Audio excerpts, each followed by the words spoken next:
I'm glad to be here today in person. It's so exciting. I know you're going to hear that a lot, but it's been a long time. I am Lauren Holloway, as you just heard, and I have been with PCI DSS pretty much since the beginning.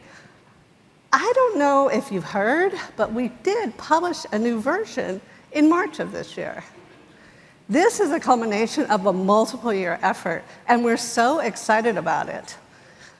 Today, I want to talk to you about a few things: how important your feedback was to what version 4 is today. I want to make sure you know where to find the standard and what documents are updated.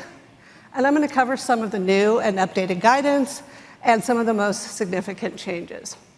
Now, I can't include everything because I only have a few minutes, and, well, the standard is close to 350 pages. So I am hoping I can give you something different than what you may have heard if you've listened to some of our other presentations on version 4. And by the end of my session, I'm hoping you've identified at least a few areas that you would like to go and read up more about in the standard. The standard is full of good information, even for those of you who may complete a self-assessment questionnaire. So let's first start with an overview of the sessions that we're going to have in this community meeting. So these are all PCI DSS version 4 sessions for you. My session, and then following that, we have a quick fire round that'll answer some of your top 10 questions. And then tomorrow, Emma will be embracing the journey to PCI DSS, giving you some tips for transitioning. And then we're going to have a reporting section to tell you what's new with the reporting. And lastly, tomorrow we'll have a panel that's moderated by me and includes other PCI staff as well on the customized approach, which people may be interested in.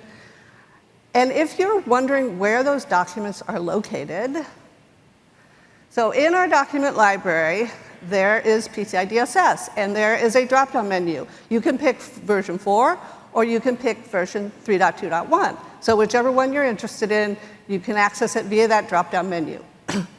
We also have a summary of changes document that has a lot of good information in it. I'm going to talk more about that in just a minute. We've also published the report on compliance template, self-assessment questionnaires, ROC attestation of compliance, ROC FAQ, and we have published a prioritized approach, and just this last week, the quick reference guide. The summary of changes is a great source of information that I encourage you all to read. It summarizes the changes we made to the introductory section, the changes we made within the requirements, and there's also a table at the end that shows you all the new requirements and when they're effective. We also have translations available in Portuguese, German, Spanish, Chinese, Japanese, and French. Those are available for the report on compliance attestations, the summary of changes documents, the standard, and the SAQs. So these are the goals for version 4, and I'm suspecting that by now some of you are probably about as familiar with these goals as I am. So I am not going to read these out to you today. I may be mentioning a few of them as I go through my conversation. The important thing, I think, is that these goals have been with us the entire journey. Back in 2017, when version 3.2 was the current version. And we've been able to accomplish all of these goals in the current version of the standard. Now, a very important aspect of how we were able to meet these goals is our RFC process. Global industry feedback really has been fundamental to the development of version 4. We held 3 separate RFCs of the draft version of the standard. 2 of them were for the standard itself, and 1 of them was for the validation documents. By that, I mean the report on compliance template, the SAQs, and the attestations. We had an incredible amount of feedback. We had over 6,000 comments from over 200 companies for these 3 feedback periods. And just to put that in perspective, the average for a typical council RFC is about 300 to 500 comments. So getting 6,000 comments over 3 RFCs is a lot of comments. We reviewed every single item, we categorized it, we discussed it, and we actioned it. So version 4 truly is the result of a collaborative effort with the PCI community. So that's how we got here. Let's look inside the standard and see some of the key changes. So we added wording into version 4 to help ensure the standard continues to meet the needs of the payments industry. That's one of our goals. And to help people understand the broad applicability that PCI DSS has to payments. We recognize payments are starting to happen in different ways. It's not all about the wallet in your pocket anymore, or the card in your pocket anymore. There's lots of different ways to pay. PCI SSC has always promoted the standard PCI DSS as a robust set of security controls that can be helped to secure any environment. So there's a lot of new guidance in the standard. We spent a lot of time putting all of that guidance together. For example, we've clarified which requirements may apply even if an entity does not store, process, transmit any primary account numbers. We also clarified terms, account data, cardholder data, sensitive authentication data, and primary account number. We wanted to make it clear that these are all different terms, they have unique meanings, and they're used purposefully in the standard. We clarified the definition of the cardholder data environment, and we have lots more guidance on third parties. Really, there's a lot more, so I encourage you to go read it. We also added a new section on timeframes to help organizations to understand the intent of terms like daily, weekly, monthly, and quarterly, and other timeframe terms that are used in the standard. We had so much information that we even added a bunch more appendices to hold even more stuff. We have 2 new appendices for the customized approach. We have a new appendix for the software framework, and the glossary for the standard itself is now in an appendix. It's in Appendix G of the standard, so it's not a standalone glossary anymore. And speaking of the software framework, we took a section that used to focus on PADSS, and now it focuses on how the SSF standards can support PCI DSS, and the new appendix I just mentioned expands on that topic even more. Because the SSF standards include rigorous software security requirements, the use of software that's developed and maintained according to either the Secure Software Standard or the Secure SLC Standard can help the entity meet several requirements in Requirement 6 and without additional testing, and may also support the use of a customized approach for other requirements. So if you remember, there's a PCI DSS goal about flexibility. The customized approach is a big part of the flexibility that this version offers. So with the introduction of the customized approach, there are now 2 options for implementing and validating PCI DSS requirements. The defined approach is what organizations have been doing for years. The organization implements the requirements as stated in the standard, and the assessor uses the testing procedure stated in the standard to verify the controls have been met. Now, the customized approach is where the flexibility comes in. This is an alternative for organizations that choose to develop a different, innovative type of controller process that meets the customized approach objective. Most requirements, but not all, are eligible for the customized approach. Now, organizations can use either approach with 4.0. You can mix and match. You can stay with the defined approach if you want. You decide what works based on your organization. I'm not going to talk too much about this at this session, but I encourage you to come to our panel tomorrow on the customized approach if you want more information. And we also have 2 blog posts on the customized approach as well. Now, before I start to walk you through some of our updates, some of you may have seen this new diagram that describes the layout and content of the requirements. Now, this graphic is right before the requirements start, and it describes each element of the requirements. We added a requirement description to the standard, and we added this to organize and describe the requirements that fall under it. Now, I just talked about the defined approach and the customized approach, and those headings are included here as well and described. And the customized approach objective that you can see is right underneath the requirement. We also added applicability notes to many requirements in the standard. These describe where and how a requirement applies. For instance, if it's only applicable to service providers, it would show up there. Or if this also is where we indicate requirements that are future dated and our best practices. To our guidance column, we added a lot more guidance, and we also added headers to organize the content. So let's look at some updates to existing requirements first. So these are not new requirements, but they are a few noteworthy changes that I wanted to call out to you. For instance, in requirement 1, we clarified that network changes must follow the change control procedures that are defined in requirement 6. Also in requirement 1, we don't mention the DMZ anymore. Now we focus on trusted and untrusted networks.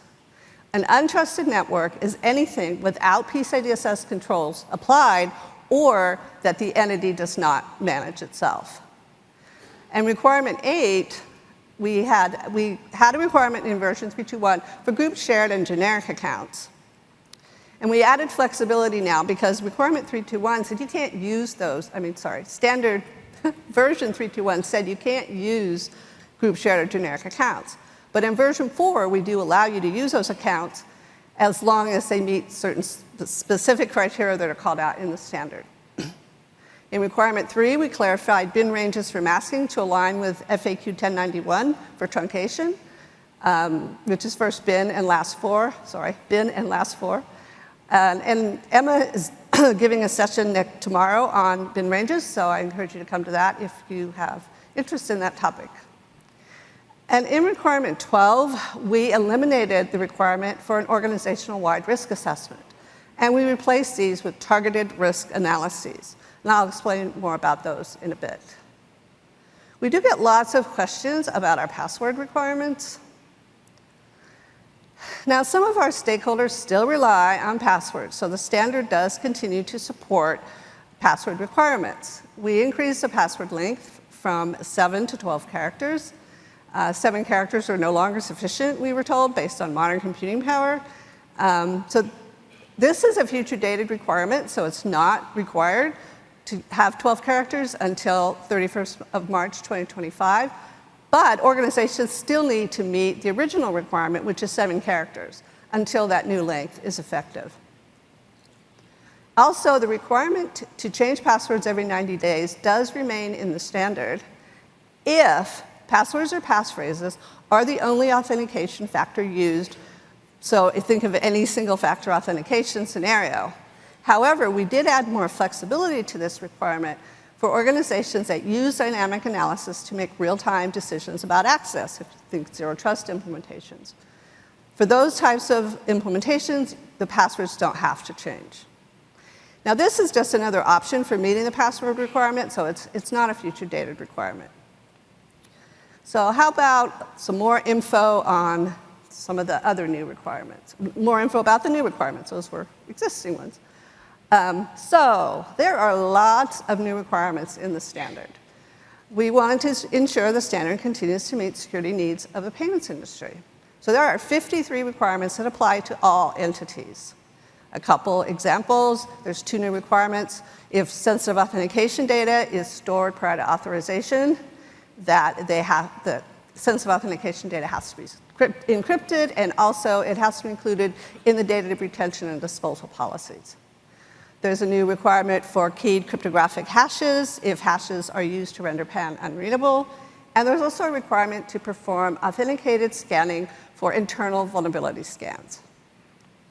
There's also an additional 11 requirements for new service providers, including that any sensitive authentication data stored by issuers or those supporting issuing services, that sensitive authentication data also has to be encrypted. And that multi-tenant service providers must provide support to their customers for external penetration testing. So there's a total of 64 new requirements in the standard. Most of these requirements do have an extended implementation date. Before they become effective, they're identified in the standard as best practices until the 31st of March, 2025. However, 13 of those requirements have no future date. They are effective immediately for all version 4 assessments. That includes roles and responsibilities requirements that we added to 2 through 11. That's a documentation requirement. Most people already have roles and responsibilities defined, so it should be easy to implement before a version 4.0 assessment. We also have a new requirement to document and confirm PCI DSS scope at least once every 12 months. This has always been an informal requirement. I don't know how you could do an assessment if you don't know what your scope is. Now it's a formal requirement. And a new requirement for third-party service providers to support their customers' requests to provide PCI DSS compliance status information, and also information about which PCI DSS requirements those third parties are responsible for. It's always been required for customers to get that from their third parties. Well, now it's required for the third parties to actually provide it to their customers. So where do you think you can find details about these new requirements and when they're effective? I told you this early on, so you should know. If you guessed the summary of changes document, you're right. That's where it is. So details about these new requirements are in the summary of changes document. There's a table at the end, has all the requirements spelled out there. So I encourage you to download and review the summary of changes document. I think there'll be a lot of good information in there for you. So let's focus on a few other new requirements in just a bit more detail. So you might be thinking, well, wait, multi-factor authentication isn't new for the standard. Well, there are two current multi-factor authentication requirements, one for remote access from outside the entity's network and one for all administrative access into the CDE. Now, the new requirement, which is effective the 31st of March, 2025, is for MFA for all access into the cardholder data environment. This will replace the existing requirement for MFA for all administrative access once it becomes effective. We also added lots of new guidance into these requirements to explain where and how to implement multi-factor authentication. And there's also a new requirement for proper implementation of MFA systems. So we added two new phishing requirements. As you know, phishing is all about targeting people to perform an activity that benefits the attacker. Click on a link that gives them access or provides them information. We took a two-pronged approach to address these phishing attacks, and they both focus on people. The first one is a technical requirement that there are processes and automated mechanisms to detect and protect personnel from phishing. And the second is for security awareness training that includes phishing and social engineering. And it's important to point out these are two separate requirements, and meeting one does not satisfy the other one. Now, another big threat that PCI DSS version 4 addresses is one that's been hitting the e-commerce community really hard, e-commerce merchants, the web-based attacks. So we also took a two-pronged approach to addressing these e-commerce skimming or mage cart type of attacks that have been happening. The first one is a new requirement to manage payment page scripts that are loaded and executed in the consumer's browser. Attackers use these scripts to upload their own malicious code in order to capture cardholder data, so it's important that merchants understand which scripts are running on their payment pages and that the only scripts that are there to support payment processing. And the second one is to deploy a change detection mechanisms to look for indicators of malicious activity on payment pages. And we've included lots of good guidance for both of these requirements in the standard as well to help people understand the purpose and how to implement. So the last set of new requirements that I'll talk about today are the two types of targeted risk analyses.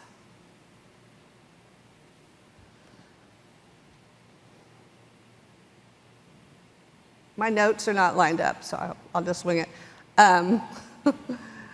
So the first type of targeted risk analyses are for those requirements that provide flexibility about how frequently you perform an activity. This allows organizations the flexibility to establish the frequencies that work best for their business. There are 9 new requirements that specify that a documented targeted risk analysis be completed to define a frequency. For example, how frequently to evaluate system components that are not at risk for malware to make sure they're still not at risk for malware, and for the type and frequency of periodic POI device inspections. And I want to point out this is not the same as an enterprise-wide risk assessment. Remember I told you we deleted that requirement? This is a targeted analysis that's looking at the risk for that specific requirement. And the other one Targeted risk analysis is one I mentioned before when I talk about the requirements that are effective immediately. This is the one for any requirement that an organization uses the customized approach for. And to help people understand how to complete these targeted risk analyses, the elements of each type are spelled out in requirements in requirement 12. And for the customized approach, there's an additional template included in the appendix for that targeted risk analysis. So tomorrow, Candace and Brandy are going to cover new version 4 options in a fair bit of detail.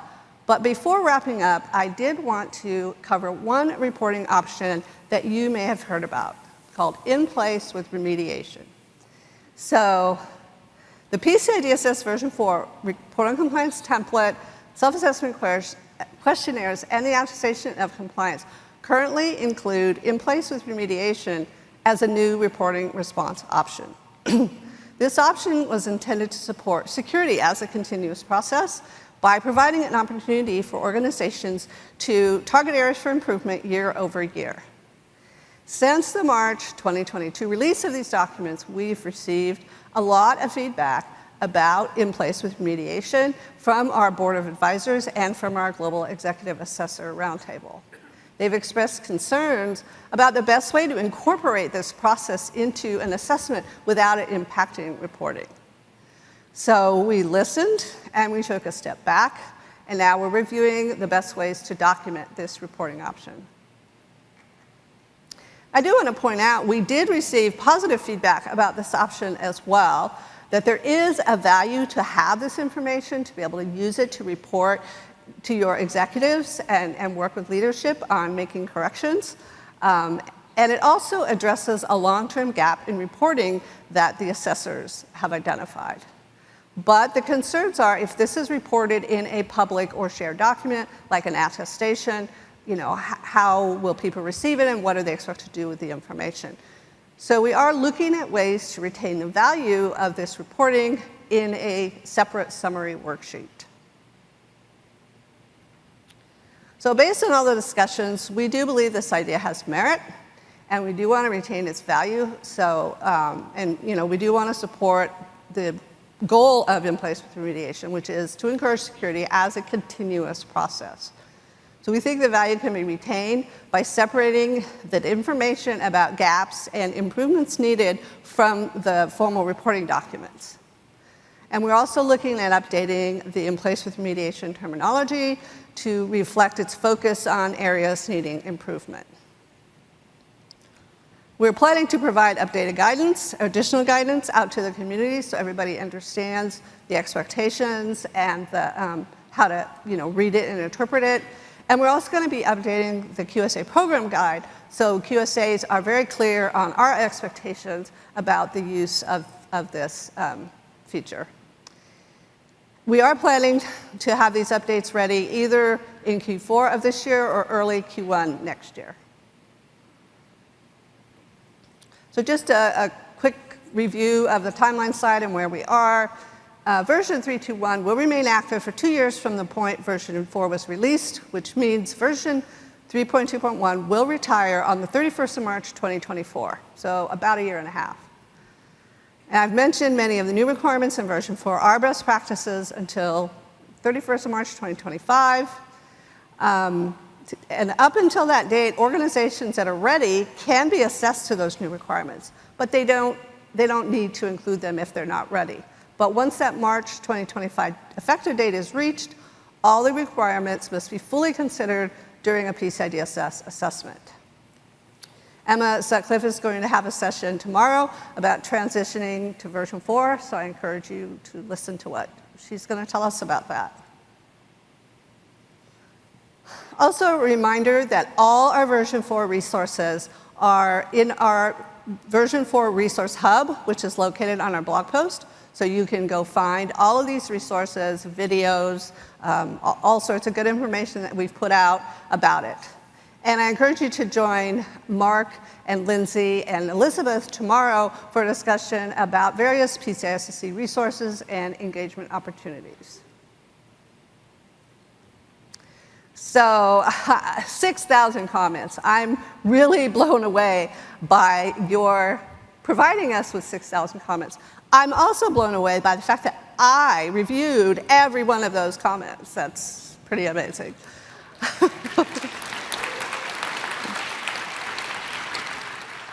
So your feedback has really been fundamental to what PCI DSS version 4 is today. We added a lot more guidance and clarification because you provided comments, you asked us questions, and you told us what was unclear. And your feedback continues to be vital, as evidenced by what we're doing with In Place with remediation. So hopefully, you want to go to the document library, download the standard, download the summary of changes. If you haven't already, at least as a start, there's plenty of other documents to look at as well. And I'm hoping you were able to identify a few areas of interest from what I said today that you want to go and read more about. And then let us know what you think and what questions you have. So I'll be here all week in various locations. So if you have any questions, just ask me, come to our office hours, find me on the floor, leave me a message in the office. I'm available. Next up, we have a quick fire round to answer your top 10 questions. And I think this session will be a lot of fun. So I thank you for your time and attention. And now I'll turn it back to Sharon.